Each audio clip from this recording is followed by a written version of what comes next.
It's quite sad, but it's been 3 for the listeners already. And, it's pretty good, actually. I have to say, if you're in any doubt out there in Wonderland what I think of these boys, absolutely awesome band, guys. Oh, thanks. And for anyone who's listening who's not had a chance to see Another Dead Hero live, and they are a band to see live, they're not necessarily a band to chill out to on record.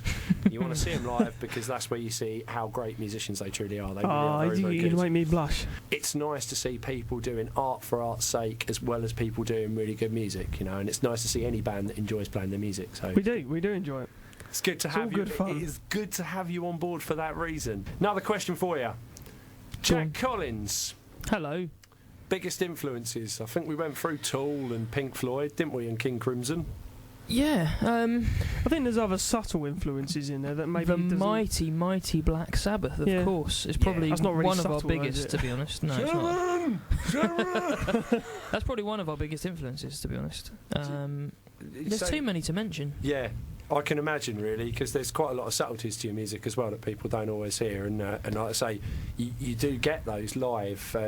Whether or not you fully get the full impact on like a record, you actually do see you guys live, and you see the differences of even you, Chris, moving your head backwards and forwards from the microphone, because I know you're very particular about what you want. Yeah, one, especially when it comes to being able to hear it back. That's just so I don't know how to send out tunes. It's been a bit of a weird show, and there'll be more questions to ask and stuff like that of the guys, and more stuff to plug, I'm sure. And after this track, we're going to go into a little bit more track from the boys. We've actually got a little bit of Clutch, boys. But first, you didn't believe it could happen. I didn't believe it, actually. You did not believe this song existed, but anyone out there like Bjork? Yay! Anyone out there like Carcass? Yay! Oh, what could be better if the two met? What? Yeah, that was Bjork, Isabel, remixed by the mighty Carcass. Lovely. While Chris taps away to a friend. Sorry, yes, it's Mr. Robert Saunders on Facey B. On a very well-known social networking site. No, you can say Facebook. We allow you to say that. Facebook. Yeah, okay, that's fine. If you say that 3 times, you're going to hell. But don't say crop top or wherever you bought your top from, because that's advertising. We're not allowed to. Fred, he's a first-time listener. He's a long-time emailer, I think, from the look of tonight. Jack Burley plays the drums immensely hard. The eyebrows of the common public rise at the ferocity with which he attacks the kit. Does he keep a running cost of the amount of equipment he's broken over the years? I don't tally it up. I mean, I'm sure Chris tallies up a lot of stuff. Chris is the organised man, so he's probably got a tally. But I reckon it's in the thousands. Really? Yeah, I reckon so. It's mostly broken cymbals, to be honest. I mean, that's not including stuff like sticks and things like that. Are they expensive? Are they like paste or Zildjian or something? They're Sabian. I've got a couple of hand-hammered ones. They were the most expensive, but those ones seem to have lasted me. But it's I have cymbals. I have a problem with my hands, so I often get hammered. It's a real trouble. See, Jack keeps a running cost of how much of his stuff that I break. Actually, it would only be the one thing I've ever broken, which you broke some of Jack's kit. I dropped his kick drum once and broke the wooden hoop. That was 90 quid. £90 for a wooden hoop.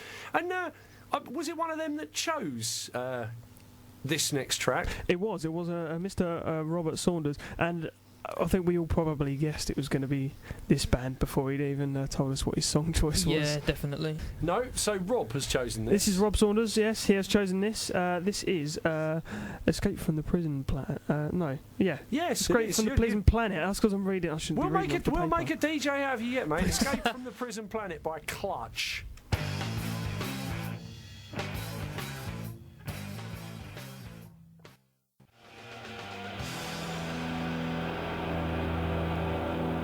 And have been known to play locally. Played at the Arts Centre last year.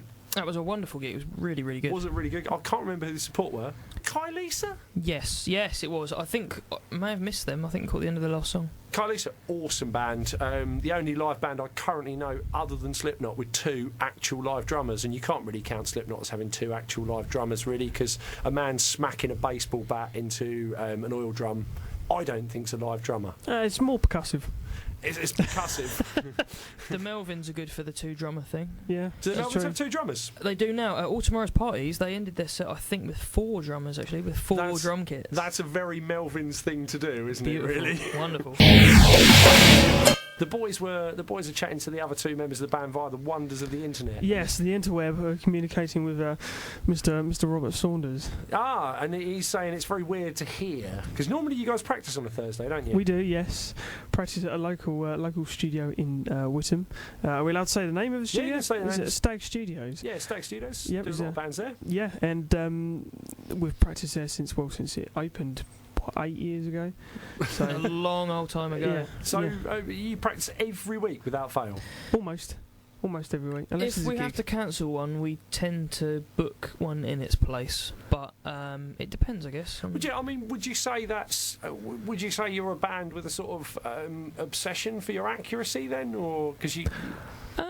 You think? Well, we like to keep the songs tight. Yeah. Yeah, I mean, playing your songs obviously the best you can is the most important thing about your show, because obviously people come to see you perform them. Accuracy is probably not on our priority list because we do have a lot of swathing noise in our sets, which. But you say that you say no accuracy, but you live and on record you seem a very tight band. You seem a very cohesive band, and I think you've been together a long time, so you know each other. It must make a difference. I think that's a very important thing, yeah. You kind of have... I know it sounds very artsy of me, but you do, when you're in the room with those 3 other people and you're playing music together, you do get into each other's heads and you kind of stay there, It's a chemistry, and I think the better the chemistry is in a band, I think you can feel that and it comes out in the music. I think at the moment the chemistry in Another Dead Hero is probably the best it's been, ever, and I hope it keeps getting better. Absolutely, so, it's all good. And you are the local scene, for want of a better description of it, doesn't have a band like you. I don't think, does it? It has some awesome bands, and I don't think you'd deny me saying that, like. Bands like Forever Never, Never Means Maybe, Faker Modo, popular bands, popular local bands. Bands that we play on here a lot, and bands that get a lot of publicity. But it's older bands like yourselves, like Storm Child, like Before Silence Falls, people like that are all the support bands, for want of a better description, in a way almost that. You're writhing up there. As the more you go on, the more you're rising along and getting known. And you've got quite a little fan base, haven't you? It's difficult to tell sometimes. We don't do too badly. I mean, the thing for us to test it really is when, obviously, you look out at the crowd and see how many people have turned up to see you, and obviously sometimes there's no one there. The way we see it is, if there is at least one person licking the end of Rob's bass guitar at the end of a set, it's been a good set. Licking the end of Rob's. It sounds weird, but it happens.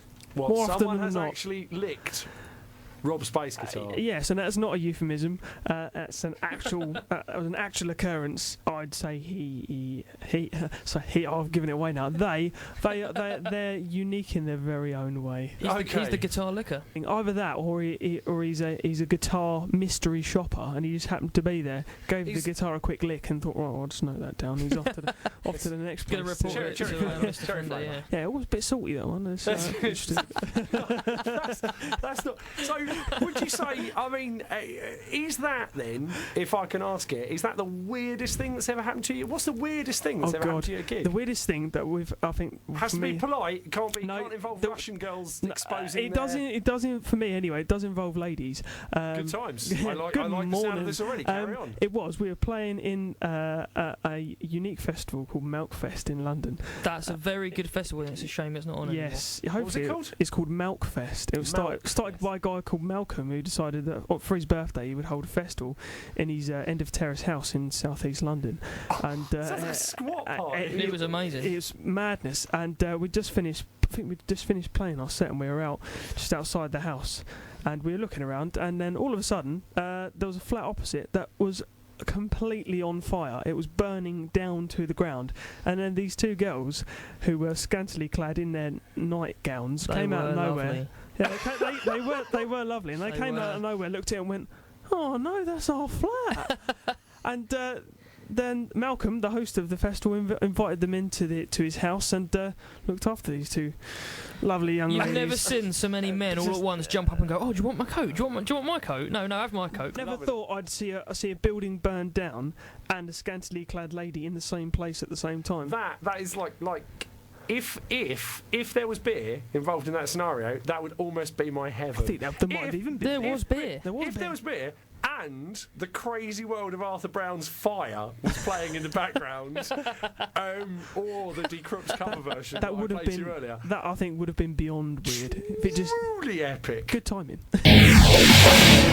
That was especially for the guys from Another Dead Hero who have been our guest DJs tonight. Have you enjoyed it, guys? Yes, absolutely. It's been wonderful. Thank you for having us. Thanks for having us. It's been absolutely awesome having you here on the Riot. Don't forget, we are here every week, and bands like Another Dead Hero, we will always play on here. Thank you very much, guys. Don't forget, check out anotherdeadhero.net. That's www to download their next track. See you later, and take care. Thanks very much for listening. We have been the Riot, and it has been an absolute laugh. Have a happy Halloween. Don't get scared.